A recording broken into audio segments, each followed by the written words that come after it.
வணக்கம் மீனராசி அன்பர்களே. மீனராசி இப்போது கும்பத்திலிருந்து மீனத்திற்கு தான் சனி பகவான் பெயர்ச்சி அடைய போகிறார். அதாவது உங்களுக்கு ஜென்ம சனியாக வரப்போகிறார்.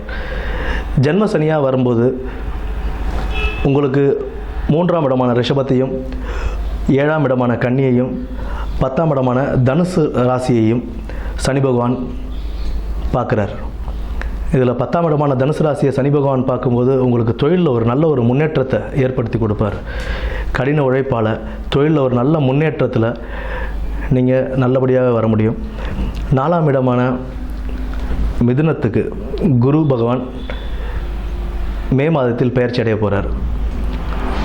மே மாதத்தில் குரு பயிற்சிக்கு பிறகு 4ஆம் இடம் அப்படின்னும் போது உங்களுக்கு வீடு வாகனங்கள் அமைவதற்கான நல்ல ஒரு வாய்ப்புகள் இருக்குது. வீடு எக்ஸ்டென்ஷன் பண்ணுறது, புது வாகனங்கள் வாங்கிறது, இது எல்லாத்துலேயுமே நல்லபடியாகவே மேலே வரலாம். இதில் குரு பகவான் தன்னுடைய ராசியான தனுசு ராசியையும், அதாவது உங்களுக்கு 10ஆம் இடத்தையும் குரு பகவானும் சனி பகவானும் பார்ப்பதனால உங்களுக்கு நல்ல ஒரு தொழிலில் நல்ல ஒரு முன்னேற்றங்கள் கிடைக்கும். இதில் 12ஆம் இடமான கும்பத்தையும் குரு பகவான் பார்ப்பார்.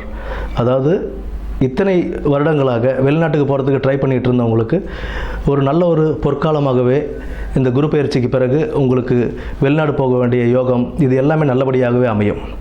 ஏன்னா 12ஆம் இடத்தை குரு பகவான் பார்க்கும்போது உங்களுக்கு அதிலிருந்த தடை தாமதங்களை நீக்கிட்டு நல்ல ஒரு கம்பெனியாக பார்த்து நீங்கள் நல்லபடியாக போய் ஜாயின் பண்ணுறதுக்கான வாய்ப்புகள் நிறைய உண்டு.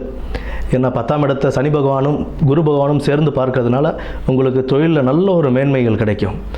ஜென்மசனி சனி பகவான் ஜென்ம சனியாக உட்கார்ந்துருக்கிறதுனால வண்டி வாகனங்களில் போகும்போது கொஞ்சம் கவனங்கள் தேவை. அண்டு உடல் உபாதைகள் சின்ன சின்ன உபாதைகளாக இருந்தாலும் அதை உடனே போயிட்டு நம்ம சரி பண்ணிக்கிறது ரொம்ப ஒரு நன்மையை கொடுக்கும். நன்றி.